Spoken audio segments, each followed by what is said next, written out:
ভারতের গর্ব নোবেল জয়ী অর্থনীতিবিদ অমর্ত্য সেন।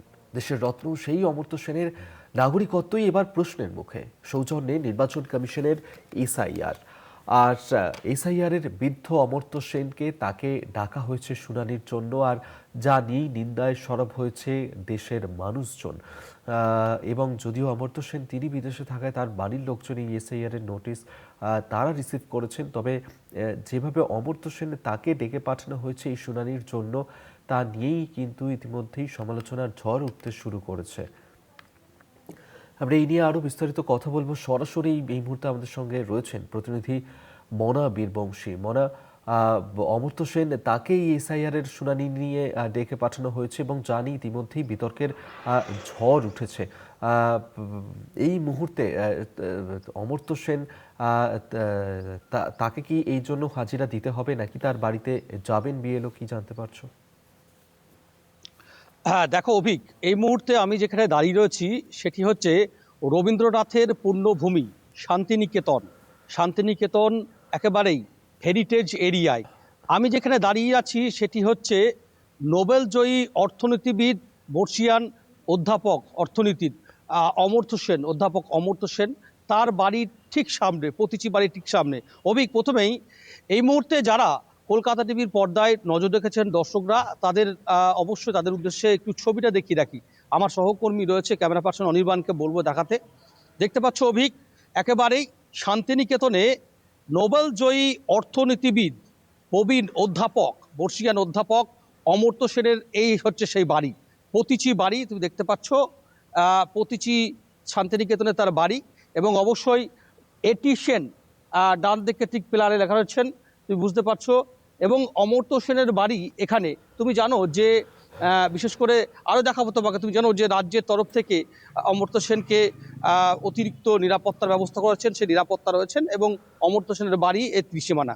তুমি জানো অভিক, আমি তোমাকে বলে রাখি যে গতকালকে বিশেষ করে তৃণমূল সাংসদ, তৃণমূলের সর্বভারতীয় সাধারণ সম্পাদক অভিষেক বন্দ্যোপাধ্যায় রামপুরহাটে, মূলত তিনি বিনোদপুর মাঠ থেকে কালকে অমর্ত্য সেনকে নোটিশ ইস্যু নিয়ে তিনি কার্যত তুলোধনা করেছেন কমিশনকে এবং কেন্দ্রের বিজেপি সরকারকে। অভিষেক বন্দ্যোপাধ্যায় কি বলেছেন গতকালকে আমরা সকলেই জানি। তিনি বলেছেন যে হায় রে কপাল, যে মানুষটা ভারতবর্ষকে গোটা বিশ্বের দরবারে মানে সুনাম করিয়েছে, ভারতবর্ষকে বিশ্বর দরবারে তুলে ধরেছে, বিশ্ববন্দিত করেছেন, সেই নোবেল জয়ী অর্থনীতিবিদ অমর্ত্য সেনকে নোটিশ। হায়রে পোড়া কপাল। অভিষেক বন্দ্যোপাধ্যায় বলছে কি দেখতে হচ্ছে আমাদেরকে।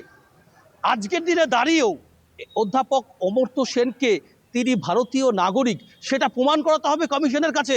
এমন কিন্তু তিনি গতকালকে বিনোদপুর মাঠ থেকে তিনি কিন্তু প্রশ্ন তুলে দিয়েছেন এবং তার বক্তব্যের পরই কার্যত বলা যেতে পারে গোটা রাজ্য জুড়ে আলোড়ন পরিবেশ তৈরি হয়েছে। ব্যতিক্রম নয় শান্তিনিকেতনও, রবীন্দ্রনাথ ঠাকুরের এই পুণ্যভূমি।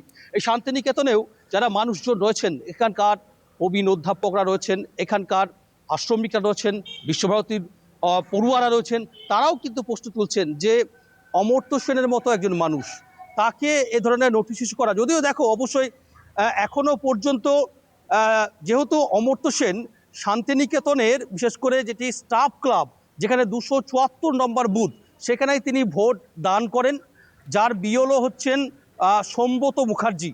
এবং অবশ্যই কমিশনের তরফ থেকে বোলপুরের মহকুমা শাসক তো রয়েছেন কমিশনের প্রতিনিধি হিসেবে, আধিকারিক হিসেবে। দেখো এখনো পর্যন্ত সেই বিএলও এখনো পর্যন্ত আমাদের ফোন ধরেনি। তাকে তার সাথে সাথে যোগাযোগ করতে বারবার যোগাযোগ করছি গতকাল থেকে, তিনি ফোন ধরছেন না। মহকুমা শাসক বোলপুরে যিনি রয়েছেন তাকেও ফোন করা হয়েছে, তিনিও ফোন ধরছেন না। তবে দেখো যেটা সূত্র মারফত জানতে পারছি যে নাম, কোথাও নামের বানান ভুল, অথবা একটা অমর্ত্য সেনের সাথে তাঁর মায়ের অর্থাৎ অমিতা সেনের বয়সের একটা পার্থক্য, সেই পার্থক্য নিয়েই নাকি নোটিশ ইস্যু করা হয়েছে। যদিও অমর্ত্য সেনের এই পরিবারের পারিবারিক সূত্র বা ঘনিষ্ঠ মহল থেকে আমরা জানতে পারছি যে নোটিশ এখনো পর্যন্ত তাদের এখানে এসে নাকি পৌঁছায়নি। তবে নোটিশ ইস্যু হয়েছে, তারাও শুনতে পাচ্ছেন এমনটাই। অর্থাৎ একটা ইয়ে রয়েছেই, দ্বিধাবোধ রয়েছেই খুব স্বাভাবিকভাবে। দেখো এই মুহূর্তে দাঁড়িয়ে যেটা প্রশ্ন উঠছে, তুমি বুঝতে পারছো যে অধ্যাপক অমর্ত্য সেন, তার এই মুহূর্তে বয়স প্রায় 90+। সেই জায়গায় দাঁড়িয়ে তিনি বিশ্বভারতীর পাঠভবনের প্রাক্তন ছাত্র, তিনি এই শান্তিনিকেতনে পড়াশুনো করেছেন, বর্তমানে তিনি বিদেশে থাকেন। কাজেই তাকে যদি আবার নতুন করে প্রমাণ করতে হয় যে তিনি এই দেশের ভারতের নাগরিক, তিনি এখানেই তার জন্ম, তিনি সামগ্রী যদি প্রমাণ করতে হয়, এটা অত্যন্ত নিন্দনীয় এবং অত্যন্ত বেদনার। এটা শান্তিনিকেতনবাসী যারা রয়েছেন তারা বলছেন আমরা মর্মাহত যে আজকের দিনেও, বিশেষ করে হ্যাঁ বলো। 2 মাস সময় মাত্র, নির্বাচন কমিশন 2 মাস সময়ের মধ্যে এসআইআর করছে, যেটা দীর্ঘ হ্যাঁ। প্রক্রিয়ার ব্যাপার। কত মানুষের ভোগান্তি, হয়রানি, মানুষের আত্মহত্যা করছে, মানুষ অন্য পথ বেছে নিচ্ছে। খুব স্বাভাবিকভাবে নির্বাচন কমিশনকে এবং হ্যাঁ, কেন্দ্রের বিজেপি দলকে কিন্তু কাঠগড়ায় দাঁড় করেছে শান্তিনিকেতনবাসী অমর্ত্য সেনের এই নোটিশ ইস্যু নিয়ে, সেটা কিন্তু বলা যেতে পারে। অভিক। ধন্যবাদ মনা তোমাকে। এতক্ষণ সরাসরি আমাদের সঙ্গে শান্তিনিকেতন থেকে ছিলেন আমাদের প্রতিনিধি মনা বীরবংশী। ধন্যবাদ মনা।